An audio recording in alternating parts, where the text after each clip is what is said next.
उसके अलावा वो भी उन्हीं के साथ मिलकर ये अभियान चला रहे हैं कि मोदी इज कॉम्प्रोमाइज्ड। अब उनको पता नहीं कॉम्प्रोमाइज का मतलब कुछ पता है कि नहीं।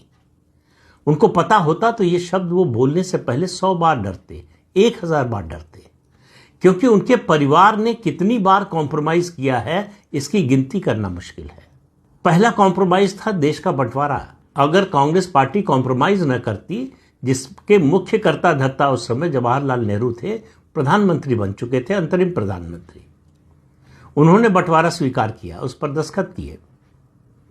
दूसरा था 1949 की बात कर रहा हूं मैं, सरदार पटेल की चिट्ठी, बार बार उसका जिक्र करना जरूरी है, जो उन्होंने जवाहरलाल नेहरू को लिखी, आखिरी चिट्ठी थी उनकी। उन्होंने लिखा कि चीन में हमारा जो राजदूत है वो चीनियों से मिला हुआ है, हमको गलत जानकारी दे रहा है, चीन के पक्ष में काम कर रहा है, और चीन की नीयत बिल्कुल साफ है, यानी बदनीयती साफ है। वो तिब्बत पर कब्जा करना चाहता है और भारत के भी हिस्से पर कब्जा करना चाहता है। उस पर हमको बिल्कुल भरोसा नहीं करना चाहिए, और वही हुआ। 1953 में तिब्बत को लेकर भारत और चीन के बीच में बातचीत हुई, और उसके बाद 1954 में पंचशील एग्रीमेंट किया जवाहरलाल नेहरू ने, और तिब्बत पर हमारे जितने अधिकार थे सब सरेंडर कर दिए। ये होता है सरेंडर। अगर ऐसा न किया होता तो आज तिब्बत भारत और चीन के बीच में एक बफर। पूरा भारत में कांग्रेस एक नैरेटिव गढ़ रहा है कि मोदी ने सरेंडर कर दिया है, लेकिन ये मोदी ने नहीं सरेंडर किया, क्योंकि इसके पहले बहुत ही बार कांग्रेस ने खुद ने सरेंडर किया था।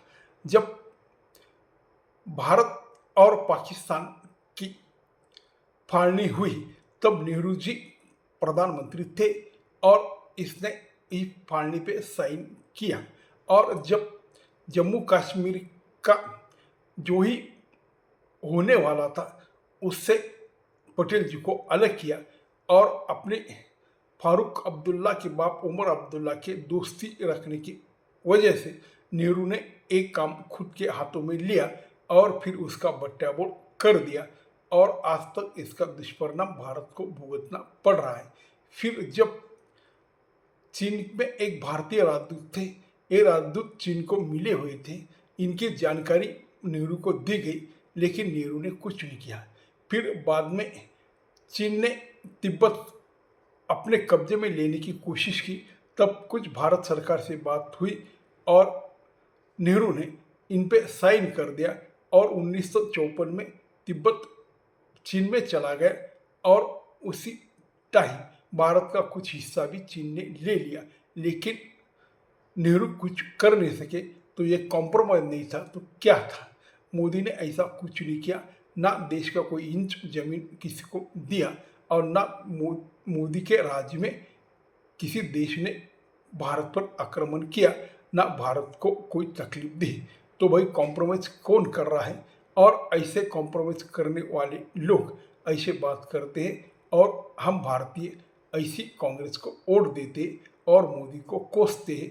ये अपने ही लोग हैं, और अपने ही लोग मोदी को कहते हैं कि मोदी ने कॉम्प्रोमाइज कर लिया है। तो सच में कॉम्प्रोमाइज किसने किया, ये देखने वाली बात है। नमस्कार।